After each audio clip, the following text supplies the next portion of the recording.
Halo, Assalamualaikum warahmatullahi wabarakatuh. Pada video kali ini kita akan membahas apa sih yang terjadi pada ibu hamil kalau seandainya kekurangan yodium. Ibu hamil memerlukan nutrisi ya untuk kesehatan ibu dan juga bayi. Nah, jadi memang selama hamil ibu bukan hanya menjaga kesehatan dirinya sendiri, tetapi juga menjaga kesehatan bayi yang sedang dikandungnya. Karena banyak sekali nutrisi yang penting yang diperlukan ibu hamil. Karena nutrisi-nutrisi tersebut ya berpengaruh terhadap kesehatan ibu, kebutuhan gizi dan nutrisi ibu, dan juga terhadap bayi. Karena kalau seandainya ibu hamil kekurangan zat gizi, ya ini bisa berdampak pada kesehatan ibu dan juga terhadap kesehatan bayi ya, baik perkembangan, baik juga pertumbuhan. Nah, jadi biasanya yang paling sering ibu hamil kekurangan yodium. Saya jelaskan sedikit tentang yodium. Jadi yodium ini berperan terhadap produksi hormon tiroid. Sedangkan hormon tiroid ini memegang peranan penting ya untuk perkembangan otak, perkembangan organ, kemudian juga pertumbuhan anak, sistem pencernaan, metabolisme tubuh, kemudian juga mengatur suhu dan juga kontraksi dari otot. Kalau seandainya kehamilan, yodium ini juga sangat penting ya untuk perkembangan otak, saraf, dan pertumbuhan dari bayi itu sendiri. Jadi memang selama hamil, kebutuhan dari ibu hamil itu meningkat karena dia memenuhi kebutuhan untuk dirinya sendiri dan juga untuk bayi yang dikandung di dalam kandungannya. Jadi yang diharapkan kalau seandainya kebutuhan yodium tercukupi, sel saraf itu dapat bertumbuh dan berkembang dengan baik pada bayi. Dok, kalau seandainya kekurangan yodium bagaimana? Ya, kalau seandainya kekurangan yodium ya bisa menyebabkan bayinya tidak tumbuh dan berkembang dengan baik ya. Berat badannya bisa rendah ya. Kemudian bagi ibu hamil bisa mengalami keguguran ya, bayinya lahir cacat. Nah, jadi memang sangat penting sekali yodium ini bagi ibu hamil.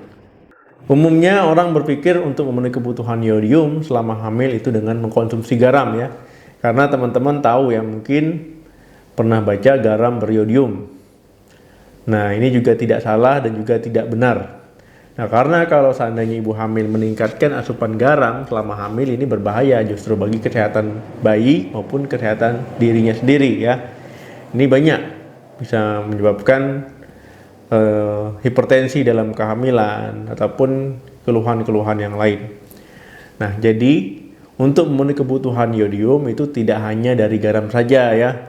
Jadi jangan hanya taunya untuk memenuhi kebutuhan yodium itu mengkonsumsi garam. Memang benar garam itu ditambahkan yodium supaya masyarakat Indonesia tidak kekurangan yodium. Nah, tetapi yodium tidak hanya dari garam saja. Nah, apa saja sih kira-kira makanan yang mengandung yodium? Teman-teman silakan tulis di komentar. Jadi makanan yang mengandung yodium itu diantaranya yang pertama makanan laut. Ikan salmon, kemudian juga berbagai macam kerang. Kemudian produk olahan susu. Ini bisa dari susu sapi, yogurt, keju, ataupun produk olahan susu lainnya.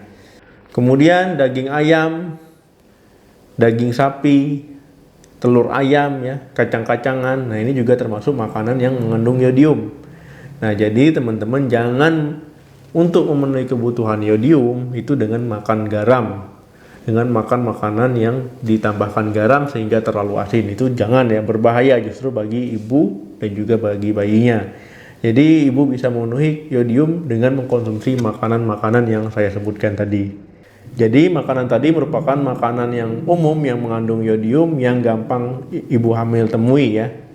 Nah, jadi bisa mengkonsumsi makanan tersebut secara rutin.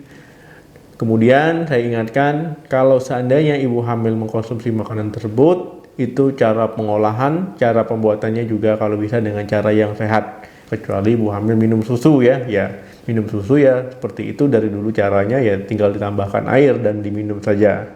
Kemudian selain makanan-makanan tersebut ya ibu hamil saya harapkan juga untuk mengkonsumsi makanan lain yang lebih sehat, misalkan sayur ya, buah-buahan. Nah, supaya asupan ataupun nutrisi-nutrisi yang lain juga terpenuhi, vitamin dan juga mineral-mineral yang dibutuhkan tubuh lainnya.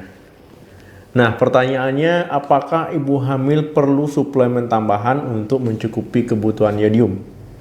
Nah, jadi teman-teman, kalau seandainya ibu hamil asupannya sudah baik, sudah dirasa sudah cukup ya, itu tidak perlu lagi untuk mengkonsumsi suplemen tambahan. Tetapi kalau dirasa kurang, itu memang perlu untuk suplemen tambahan. Tapi jangan beli sendiri. Lebih baik dikonsultasikan dulu ke spesialis kandungan, apakah ibu hamil perlu suplemen tambahan atau tidak. Jadi jangan sembarangan membeli sendiri suplemen-suplemen tambahan ya. Karena ini kita penting untuk mengetahui tujuan pemberian suplemen tersebut. Ingat, sesuatu yang berlebihan itu juga tidak bagus. Sesuatu yang kurang itu juga tidak bagus. Jadi yang wajar-wajar saja. Jadi sudah paham ya. Mungkin masalah yodium banyak orang yang menganggap remeh, banyak orang yang menganggap ini tidak penting, dan juga banyak orang yang belum tahu. Jadi teman-teman yang belum paham bisa diulangi lagi video ini. Terima kasih yang sudah menonton video ini sampai habis. Jangan lupa bantu saya untuk share video ini sebanyak-banyaknya ke media sosial supaya makin banyak yang tahu. Sampai ketemu lagi di video saya selanjutnya. Jangan lupa like dan tulis di komentar. Salam sehat, sampai jumpa.